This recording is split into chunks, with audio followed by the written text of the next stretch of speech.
നമസ്കാരം പ്രിയപ്പെട്ടവർ, ഇന്നു മുതൽ ഞങ്ങളൊരു പുതിയ പങ്ക്തി ആരംഭിക്കുകയാണ്. കഴിയുന്നത്രയും ദിവസം ഇത് ചെയ്യണമെന്നാണ് ആഗ്രഹം. മറ്റൊന്നുമല്ല, ആ പങ്ക്തിയുടെ പേര് ഇന്നത്തെ ദേശാഭിമാനി. ഇന്നത്തെ പത്രങ്ങളിലൂടെ എന്ന് പറഞ്ഞ പരിപാടി പണ്ട് മുതലേ പലരും നടത്താറുണ്ട്. പക്ഷേ ഇനി വരുന്ന 5 വർഷം നമ്മൾ മുടങ്ങാതെ കാണേണ്ടത് ദേശാഭിമാനിയാണ്. അത് കണ്ടാൽ നമുക്കൊരു മരുന്ന് കഴിക്കുന്ന ഔഷധമാണ്.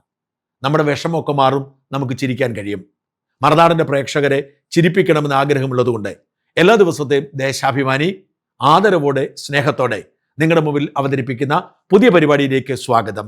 ഇന്ന് ആദ്യത്തെ എപ്പിസോഡ് ചിങ്ങമാസം 2-ാം തീയതി ഓഗസ്റ്റ് മാസം 18-ാം തീയതിയിലെ ദേശാഭിമാനിയിലൂടെ തുടങ്ങാം. ദേശാഭിമാനിയുടെ ആദ്യത്തെ പേജ് UGC നെറ്റ് റദ്ദാക്കിയതിൽ രാജ്യവ്യാപക പ്രതിഷേധം. നെറ്റിലും ചതി, യുവജന രോഷം ഭയന്ന് കേന്ദ്ര സർക്കാർ പുനഃപരീക്ഷ സെപ്റ്റംബർ 19-നും 10-നും. എൻ്റെ പൊന്നു ദേശാഭിമാനി, UGC പിള്ളേർ സമരം നടത്തിയത് ആ പരീക്ഷ റദ്ദ് ചെയ്യണമെന്ന് പറഞ്ഞായിരുന്നു. അവർക്ക് ആ പരീക്ഷയിൽ ക്രമക്കേടുണ്ട്, അതുകൊണ്ട് ആ പരീക്ഷ വീണ്ടും നടത്തണം എന്ന് ആഗ്രഹമുണ്ടായിരുന്നു. അവർ അതിനുവേണ്ടി സമരം നടത്തി. ആ സമരം വിജയിച്ചപ്പോൾ UGC നെറ്റ് റദ്ദാക്കിയതിൽ രാജ്യവ്യാപക പ്രതിഷേധം എന്നൊക്കെ പറഞ്ഞ് പാവപ്പെട്ട പിള്ളേരെ കൊണ്ട് കല്ലെറിയിക്കരുതേ. NDA പിരിച്ചുവിടണം CPIM, രണ്ടാമത്തെ പ്രധാന വാർത്ത.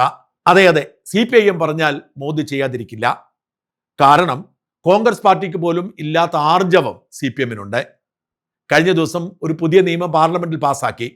ആ നിയമം അനുസരിച്ച് വന്ദേ മാതരം എല്ലാവരും ആദരവോടെ ചെല്ലണം. കേരളത്തിലെ കോൺഗ്രസ് സർക്കാർ അതിന് വിസമ്മതിച്ചു. പക്ഷേ ഹിമാചലിലെയും കർണാടകയിലെയും കോൺഗ്രസ് സർക്കാർ അത് ചെയ്തു. എന്നാൽ ഒരൊറ്റ സംസ്ഥാനത്ത് പോലും അത് ചെയ്യാത്ത ഒരു പാർട്ടിയുള്ളൂ CPIM. കാരണം അവർക്ക് ഒരിടത്തും ഭരണമില്ലല്ലോ. അതുകൊണ്ട് തന്നെ CPIM പറഞ്ഞാൽ മോദി പേടിച്ചു പോകും. ഉടനടി NDA പിരിച്ചുവിടും. ബില്ലിൽ രാഷ്ട്രപതി ഒപ്പുവെച്ചു. ഇനി കേരളം. ആ വാർത്ത ആവേശത്തോടെ കൊടുക്കാൻ ഒരു കാരണമുണ്ട്. ഈ ബില്ല് ഞങ്ങളാണ് കൊണ്ടുവന്നത് എന്ന് ഏറ്റു പറയാൻ. ഒമാനെയും ആക്രമിക്കാൻ അമേരിക്ക. അതെ, ട്രംപ് ദേശാഭിമാനി വാർത്ത കണ്ട് ഞെട്ടിയിരിക്കുകയാണ്. ഒമാനെ അമേരിക്ക ആക്രമിച്ചാൽ CPIM വെറുതെ വിടില്ല. നയം തിരുത്തിയില്ലെങ്കിൽ പ്രക്ഷോഭം. ഇത് ജനദ്രോഹ സർക്കാർ. UDF സർക്കാരിന്റെ നയങ്ങളൊക്കെ ജനദ്രോഹപരമാണ്. തിരുത്താൻ ഞങ്ങൾ സമയം തരുന്നു, ഇല്ലെങ്കിൽ ഞെട്ടിക്കും എന്ന് പറഞ്ഞിരിക്കുന്നത് LDF കൺവീനർ TP രാമകൃഷ്ണനാണ്. LDF യോഗത്തിൽ വിജയൻ നമുക്ക് ഉടൻ സമരം തുടങ്ങണം എന്ന് പറഞ്ഞപ്പോൾ രാമകൃഷ്ണൻ മാധ്യമങ്ങളോട് പറഞ്ഞത് സമരം ഉടനെ ഇല്ലെന്നാണ്. ഇക്കാര്യത്തിൽ ആദ്യം ഒരു ധാരണയിലെത്തൂ, എന്നിട്ട് പോരെ രാമകൃഷ്ണ സർക്കാരിനെ താഴെ ഇറക്കാൻ. സതീശന്റെ സ്വന്തം ലഹരിക്കൂട്ട് മുഖ്യപ്രതിയെ കണ്ടത് 40-ലേറെ തവണ. ഇതുവരെ വിട്ടിട്ടില്ല. ആ സതീശന്റെ ആ MDMA കേസ് സതീശൻ തകർത്ത് കളഞ്ഞതാണ്. പിണറായി വിളിച്ചു, നമ്മൾ തിരിച്ചു വരുമെന്ന് കുട്ടി സഖാവ്. കുട്ടിക്കുരങ്ങനെന്നും കുട്ടി സഖാവെന്നുമൊക്കെ പണ്ട് നമ്മൾ കളിയാക്കി വിളിച്ചിരുന്നതാ. ഇപ്പോൾ അവർ തന്നെ അത് ഏറ്റു പറഞ്ഞു തുടങ്ങി. കുട്ടി സഖാക്കൾ മാത്രമല്ലേ ഇപ്പോൾ CPM-ൽ ബാക്കിയുള്ളൂ. അതുകൊണ്ട് ഇതുവരെ ചിരിക്കാത്ത പിണറായി ചിരിച്ചു കണ്ടു കുട്ടി സഖാവിനെ കണ്ടപ്പോൾ. KPCC പ്രസിഡന്റ് തർക്കം രൂക്ഷം, രാജ്യഭീഷണിയുമായി MP-മാർ. കേരളത്തിൽ പുതിയ KPCC പ്രസിഡന്റിനെ തെരഞ്ഞെടുക്കാൻ കഴിഞ്ഞിട്ടില്ല. അതിൽ കോൺഗ്രസ് MP-മാർ ആശങ്കയിലാണ്. ഉടനടി MP-യെ തെരഞ്ഞെടുത്തില്ലെങ്കിൽ കോൺഗ്രസ് MP-മാർ MP സ്ഥാനം രാജിവെച്ച് ഇവിടെ വീട്ടിൽ വന്നിരിക്കുമെന്നാണ് ദേശാഭിമാനിയുടെ താക്കീത്. ഓണക്കിറ്റും വെട്ടി. നൽകേണ്ടത് 6,09,305 കിറ്റ്, കൊടുത്തത് 26,342. പണ്ട് കിറ്റ് കൊടുത്ത് വോട്ട് വാങ്ങുകയും കമ്മീഷൻ കൈപ്പറ്റുകയും ചെയ്ത ഓർമ്മയിലാണ് UDF സർക്കാരിനെ കൊണ്ട് ഇല്ലാത്ത കിറ്റ് കൊടുപ്പിക്കാൻ ശ്രമം നടത്തുന്നത്. പ്രാദേശിക പ്രതികളിലേക്ക് അധികം പോകുന്നില്ല. മെഡിക്കൽ കോളേജുകളുടെ പ്രവർത്തനം പ്രതിസന്ധിയിലാക്കി പുനർവിന്യാസം. ഇതുവരെ പണിയെടുക്കാതിരുന്ന ഡോക്ടർമാരെയും നേഴ്സുമാരെയും ഒക്കെ അങ്ങോട്ടും ഇങ്ങോട്ടും പുനർവിന്യസിച്ച് ആശുപത്രിയിൽ നിലത്ത് കിടക്കുന്ന അവസ്ഥ ഒഴിവാക്കി മെഡിക്കൽ കോളേജ് ശരിയാക്കിയതോടെ പണിയെടുക്കാൻ വിധിക്കപ്പെട്ട ഡോക്ടർമാർ വിലപിക്കുന്നതിനെ കുറിച്ചാണ് ഈ വിലാപം. ബോണസ് പ്രഖ്യാപനം വഞ്ചനാപുരം. പിന്നെ കുറേ സമരങ്ങളുണ്ട് കേട്ടോ. FSOET പ്രതിഷേധിച്ചു. BCA ചോദ്യം യൂണിവേഴ്സിറ്റി കോളേജിൽ മാവേലി. NGO യൂണിയൻ KGO സംയുക്ത പ്രതിഷേധം. NHM ജീവനക്കാർ സെക്രട്ടേറിയറ്റ് ധർണ നടത്തി. അങ്ങനെ കുറെ സമരമുണ്ട്. അവർക്കിത് ചെയ്യാതിരിക്കാൻ കഴിയില്ലല്ലോ. ജീവന്റെ വില എന്ന് പറഞ്ഞ് DYFIയെ കുറിച്ച് ഒരു പേജ് മുഴുവൻ ആഘോഷപൂർവമായ വിശേഷണങ്ങളുണ്ട്.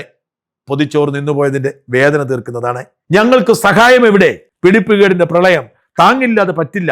സുരക്ഷിത വീട് വേണം. എല്ലാവരും വിട്ടുകളഞ്ഞ കാര്യമാണ്. സ്വന്തം പിതാവിനെ കടലിൽ കാണാതെ പോയിട്ട് അതിനെ രാഷ്ട്രീയവൽക്കരിച്ച മകൾക്ക് ഇപ്പോൾ പിതാവിന് വേണ്ടി ഒന്നും പറയാൻ കഴിയാത്ത സാഹചര്യം ഉണ്ടാക്കി കൊടുത്തവരാണ്. ആ പിതാവിനെ ഇതുവരെ കണ്ടെത്തിയിട്ടില്ലെന്ന് ഓർക്കണം. അതിന്റെ വിലാപമാണ്. അടുത്തതാണ് ഏറ്റവും വലിയ തമാശ. ലക്ഷ്യം കോർപ്പറേറ്റ് കൊള്ള. മിഷൻ സമുദ്ര തുടങ്ങാൻ ഒരുങ്ങി UDF സർക്കാർ. വിഴിഞ്ഞം പദ്ധതിയുമായി ബന്ധപ്പെട്ട് ഓരോ നുണകൾ പറഞ്ഞിട്ട് വോട്ട് നേടിക്കൊണ്ടുവന്ന പിണറായി പ്രതിപക്ഷത്തായപ്പോൾ അവിടുത്തെ പ്രഖ്യാപനങ്ങളൊക്കെ കൊള്ളയാണ്, കോർപ്പറേറ്റ് കൊള്ളയാണ്.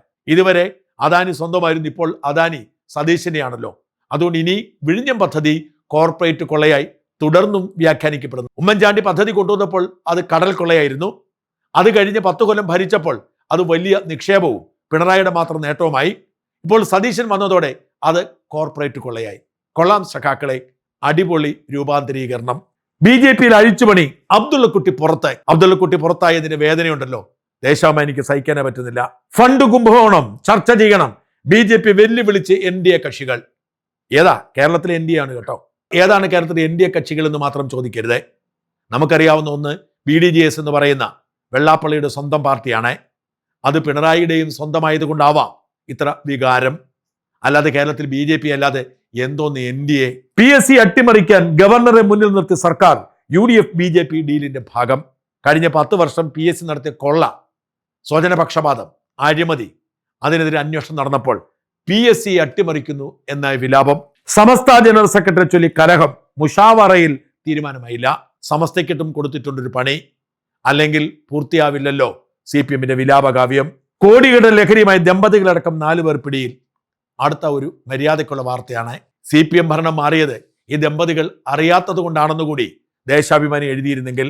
റിപ്പോർട്ടിൽ കളി ഗംഭീരം എന്ന് പറഞ്ഞ് നമ്മുടെ പഴയ അബ്ദുൾ റഹ്മാൻ മരമുറിക്കാരെ ന്യായീകരിച്ചുകൊണ്ട് രംഗത്തെത്തിയിട്ടുണ്ട്. ക്രൂര സ്ഥലമാറ്റങ്ങൾക്ക് അറുതി വേണം. MV ശശിധരന്റെ വേദനാജനകമായ ലേഖനം. ഇന്നേ വരെ ഒരു സ്ഥലമാറ്റം പോലും കൊടുക്കാതെ ജീവനക്കാരെ അവർ ആഗ്രഹിച്ചെടുത്ത് പോസ്റ്റ് ചെയ്ത് കയ്യടി നേടിയ പാർട്ടിയാണെന്ന് ഓർക്കണം. അതുകൊണ്ടാണ് ഇപ്പോൾ സ്ഥലമാറ്റത്തിൽ അവർ വേദന കൊണ്ടുപോകുന്നത്. NDA ആസ്ഥാനത്തേക്ക് മാർച്ച് വിദ്യാർത്ഥികളെ ക്രൂരമായി നേരിട്ടു ഡൽഹി പോലീസ്. കരച്ചിൽ തീർന്നിട്ടില്ല. പട്ടിണി, പകർച്ചവ്യാധി. മധ്യപ്രദേശിൽ 2 ആഴ്ചക്കിടെ 19 ആദിവാസി കുട്ടികൾ മരിച്ചു. എന്തൊരു വേദനയാണ് മധ്യപ്രദേശിനോർത്ത്. ഒമാനിൽ ബോംബിടുമെന്ന് ട്രംപ്. അന്തിമ യുദ്ധത്തിന് സജ്ജമെന്ന് ഇറാൻ. അങ്ങനെ അങ്ങ് പോവുകയാണ് ദേശാഭിമാനി. എന്തായാലും പ്രിയപ്പെട്ടവരെ, ചിരിക്കാനുള്ള ഈ കലാവിരുദ്ധമായി നാളെ വീണ്ടും ഞങ്ങൾ പ്രത്യക്ഷപ്പെടും. നന്ദി.